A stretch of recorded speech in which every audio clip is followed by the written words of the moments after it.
আসসালামু আলাইকুম ওয়া রাহমাতুল্লাহি ওয়া বারাকাতুহু নাহমাদুহু ওয়া নুসাল্লি আলা রাসূলিহিল কারীম আম্মা বা'দ। সম্মানিত দর্শক, জানো এবং মানো চ্যানেলে আপনাদেরকে স্বাগতম।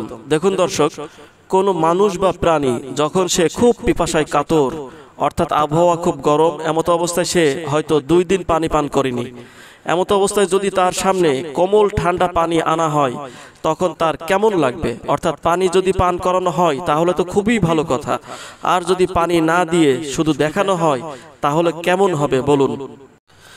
ঠিক এমনইভাবে কোনো মানুষ খুবই ক্ষুধার্ত, অর্থাৎ 1-2 দিন খায়নি, এমত অবস্থায় তার ফেভারিট খাবার অর্থাৎ বিরিয়ানি, ভুনা খিচুড়ি, সাথে গরুর ভুনা গোশত ইত্যাদি সামনে আনা হয়, তাহলে ক্ষুধার্ত ব্যক্তির কেমন লাগবে বলুন?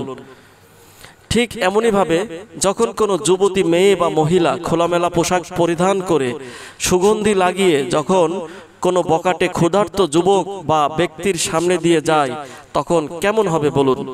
এখানে ক্ষুধার্ত অর্থ অবশ্যই আপনারা বুঝতে পেরেছেন। এখন আলোচনার বিষয় হলো যুবতী মেয়ে বা মহিলাদের ব্যাপারে আল্লাহ তাআলা ও তার রাসূল সাল্লাল্লাহু আলাইহি ওয়াসাল্লাম কি বলেছেন। সূরা আহজাবের 33 নম্বর আয়াতে আল্লাহ তাআলা বলেন, আউযু বিল্লাহি মিনাশ শাইতানির রাজীম, বিসমিল্লাহির রহমানির রহিম, ওয়াকরনা ফি বুয়ুতিকুন্না ওয়ালা তাবাররাজনা তাবাররুজাল জাহিলিয়াতিল উলা। অর্থ, আল্লাহ তাআলা এখানে 2টি আদেশ দিয়েছেন। এক হলো তোমরা অর্থাৎ যুবতী মেয়ে ও মহিলারা সর্বদা বাড়িতে অবস্থান করো। 2 নম্বর হলো আর কোনো প্রয়োজনে বাহিরে যেতে হলে জাহিলি যুগের মতো সৌন্দর্যকে প্রদর্শন করার জন্য বেরিও না, অর্থাৎ ঢেকে পর্দার সাথে বের হও।